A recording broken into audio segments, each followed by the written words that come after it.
You made Diamond K, of course, in here, radioonfire.com, the diamondkshow.com.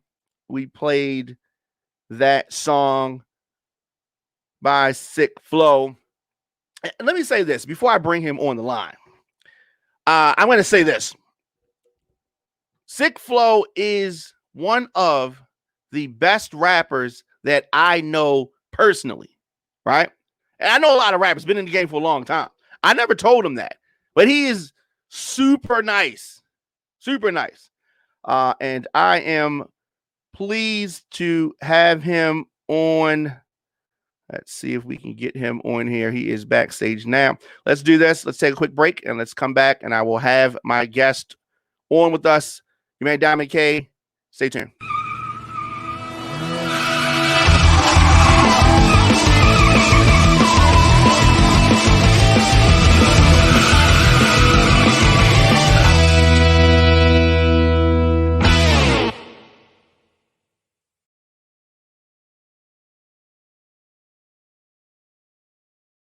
And we are back. What's going on? What's going on? Diamond K in here. You the bad. You the bad. People that are listening and not watching us. I am joined by. I'm gonna call you an Atlanta rapper because that's where you stay, right? Right. But SickFlo in the building. How's it going, man? Bro, all good, man. Good to see you, man. Last time I saw you, I was in B-more. You know what I mean? We did the interview up there. Right. So it's good to reconnect again, man. You know, I'm excited. Absolutely. Doing a lot of things, man. Yeah. And of course, we go way back. We go way back. Right. Way back. So let's do this.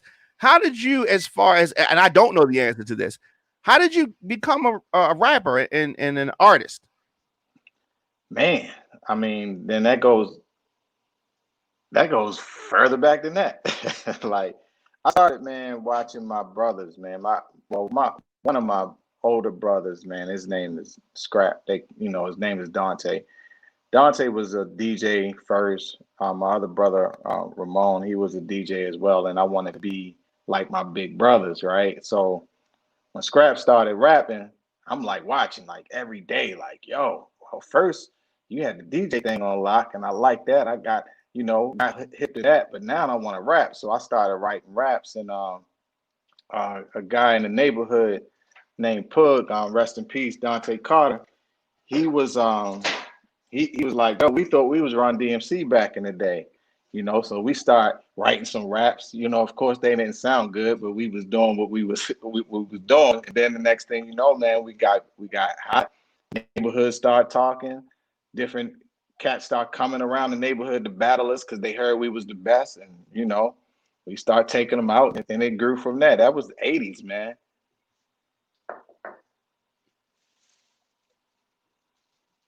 Hold on, let me make sure. Let me make sure you there you go. I can hear you now. Yeah, so y'all got that buzz going, and things just started going and building from there. Yep. We got the buzz flowing, man. Yeah. And so by the time you and I met, you already had a buzz. Right. And then of course you eventually moved to ATL. And so how was the transition coming from Baltimore to Atlanta? Man, crazy. You know what I mean? Like, but the whole thing was I had to get out of B-more, man. Like, it just wasn't, the life was just being sucked out of me, man. I'm watching people get killed in front of me, shanked in front of me. You know what I mean? Just stuff just happening over and over. And, my biggest dream was, to be this rapper. Like, I always felt like, yo, I'm gonna make it. I gotta get up out of here. So when I came down to Atlanta, basically didn't have much at all. Didn't have nothing at all, actually. Hooked up with my god brother and sister, Kevin and Dana. You know what I'm saying? They put us up. We started living there, you know what I'm saying? And built from that point, man. It was like a lot of artists that I know that are doing tremendously well right now have a similar story of how they slept on somebody's couch, you know what I'm saying, for a long time and now they sitting really nice, you know. So it's kind of like that same thing, man. I just knew I had to leave. Like every time I tried to make something happen there, it just wouldn't happen. You know what I mean? After our situation died with our bread and butter with electronics and more, you know what I'm saying?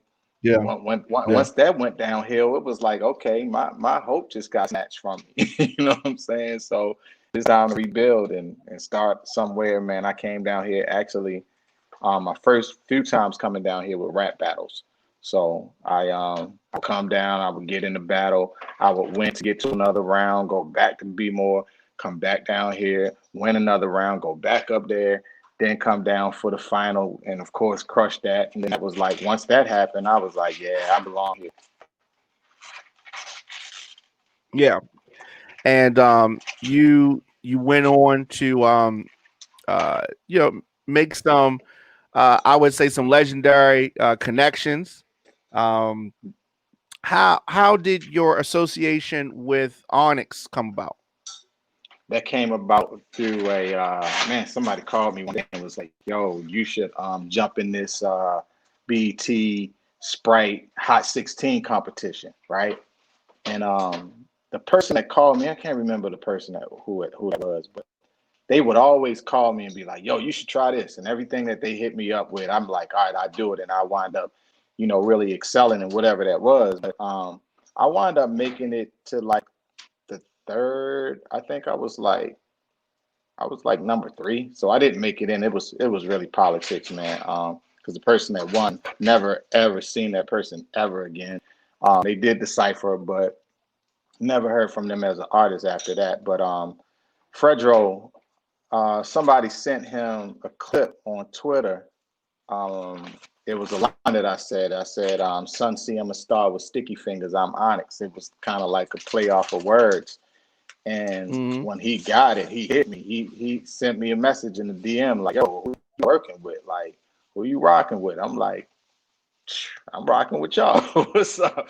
And from that point, man, that was like what 5, 6 years ago or something like that. And I've been on Hmm. every Onyx project. The funny thing is, people really don't know how well these guys are doing in the industry. It's just because they don't market or promote anything here in the States. Everything is overseas. So Right. I think Right. last yeah, I think 2019 or 2018, 2019, we had the number one hip hop album in Russia. So, for people that be like, yo, Onyx, they ain't out there no more. Like, nah, they have a huge following that's international. You know what I'm saying? Like, I've been on every Definitely. project, man. I'm talking about they linked up with the Snow Goons, man, and the Snow Goons, man. I'm sitting here just looking at stuff that I've just been featured on. You know what I'm saying? Um, I haven't released anything solo for the fact that we were really just building my brand up. You know what I mean? Like get that name popping. And right now I'm collabing with people in Australia on a regular. My man, uh, I just did something with Optimistic MC over in Perth, Australia. It's a record that we got right now called Hip Hop Is All I Do with Sticky Fingers and Mike Hands. Going crazy overseas. You know what I'm saying? So bro, I'm Hmm. excited, man. And now, this EP and this mixtape about to drop. It's about to just kick things in a whole nother gear for me. Definitely. So you got the mixtape coming next month Yep, yep. The and the pandemic. EP coming in December. Yep, and that's a spin off of the And mixtape.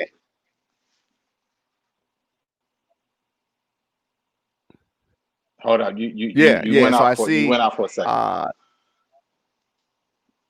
so with both having the same name, what is the reasoning behind that? Why the pandemic, the mixtape, and then the pandemic, the EP?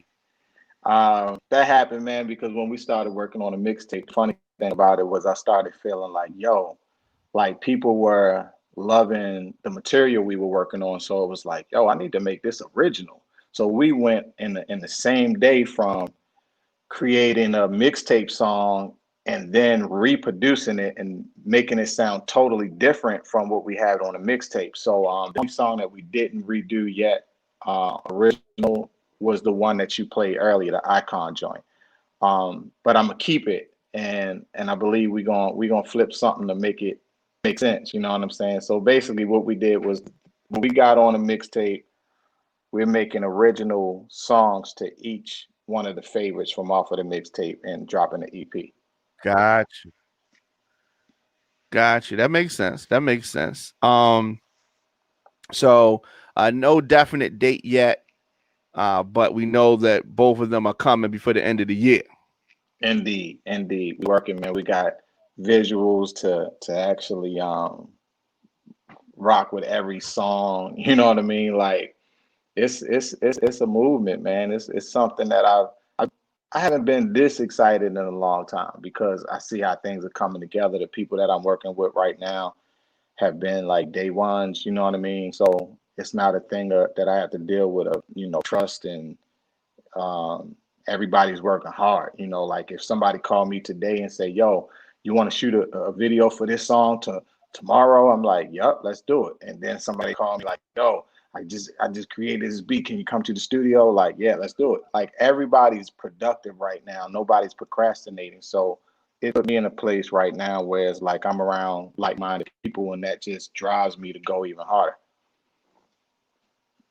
Yeah, that I mean, the having a team right is like that's Everything. like super important. I mean, without that, that's one of those things that can kind of sap your motivation, not having that right team, you know. Exactly. So It'll take you I'm right on. definitely glad. Yeah, it will. It'll definitely do that. Um, so this is a question that it's something that we have debated over the years many times.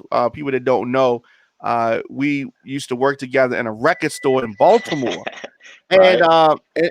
and so of course, a record store for people that don't are young listeners, it wasn't always like Apple Music or Tidal or where you Right. usually It had to wasn't physically go to the place to right. purchase the stuff y'all can download on your phone in a second or stream on your phone. And like a barbershop, the record store was very similar to a barbershop except with no haircuts. But the Hmm. conversations will be the same thing. So we're talking about Exactly. girls, we're talking about music, who's the top rappers, that kind of Right. stuff. Um, Right. Give me your top five MC all time list. Woo. Woo. Well, man, that's kind of crazy because what I've learned is that it changes. So, And that's what I thought. I figured that. Mine has yeah. changed over the years too. All right. So, crazy thing about me is I'm gonna say some names that some people just don't know about, and they just gonna have to go and search. However, I'm gonna say a debatable thing because people get mad at me, but I'm still gonna stand on it forever because there's so many different reasons to go with this. I do not care if the man's skin is white. Eminem has been the best rapper that I've best lyricist that I've ever heard. I don't know nobody that can stand, man, nobody. But That if is any, like, controversial. it's very controversial. But you know what I would do? I slide into this place because we always talked about betting and stuff like that. I'm Hmm. that type of dude that I'll say, look, I done made $1 million. I'll put 1 million on a battle, which he won't battle nobody for 1 million because there ain't no money to him. Right, right, right, But right. I will put him up against any MC in the world, man. So M will get the number one slot. Number two, I would say there's a guy that I don't know, man. Number two, it would probably be between Tech Nine and RJ Payne. Um, and then let's see, Eminem, RJ Payne, Tech Nine. I want to say I haven't seen him in a minute, so I might have to take Pharoah Monch off my list. I gotta put one of the legends in there, one of because people do the Biggie and Pac all the time. I'm gonna have to slide Pac in there. And then that fifth slot, I just gotta I just have to do this because they're part of me. I'm gonna give it to Black and I-47. And I'm putting them as one because both of them spit. People know Black is a singer, but I don't know too many rappers that can out rap him. And I ain't saying that because that's my Nice. son. You know what I'm Right, saying? right. And I was going to I was definitely going to mention that. Super nice. Super Super nice. nice. Yeah, your list definitely surprised me. That Yeah, I definitely got it, surprised me. man. And probably stays up there until somebody shocks me because he has the styles, like so many styles, man. The delivery, the things that he's done in music, period, that nobody still haven't done. Like people look at 50 right now and think about a lot of 50's success. 50 wouldn't be 50 if it wasn't for Eminem. You know what I'm saying? Like, of course he worked with Agreed. Dre and he worked with Onyx was one of the first records that the guy did that we knew about on a mainstream tip. Yeah. So I mean, M is powerful, man. That's a dude I love to sit down with and just be So around. You so tell me, I guess I should know the answer to this based on what you're saying. Mhm. But so you come from the school of thought that Eminem Oh, wait, you bodied. said thought. Oh gosh, you said thought. So somebody getting snatched out of the spot. I don't know who's getting snatched out of the spot, but Black Thought, one of the best MCs ever I to mean, live. he could be Period. in the top 10. He could be in the top 10. But uh Eminem, Jay-Z, Renegade. Okay, okay, I hear you. Who who had the best verses Dang, man. on that song? Because I mean, a lot of people say Eminem bodied them, right? I'm gonna say that about anybody that Eminem is on the track with, so I'm biased. Yeah. It's the I mean, wordplay. It's Jay holds the his wordplay. own because he's Jay-Z. You know what I'm saying? Yeah. He's never been like my top MC, but I mean, he's definitely brilliant and he's a genius with words. Um, but I've never been like, I want to sit down with Jay-Z. You know what I mean? Although he is as Yeah. powerful as he is, he just Yeah. I just don't feel like if I'm around Jay-Z, I'm gonna walk away rapping better than how I rap now. You know what I Hmm. mean? But if I get around M, if I get around somebody like Kendrick, even J. Cole, man, these are people that are like elite MCs that sometimes people just sleep on.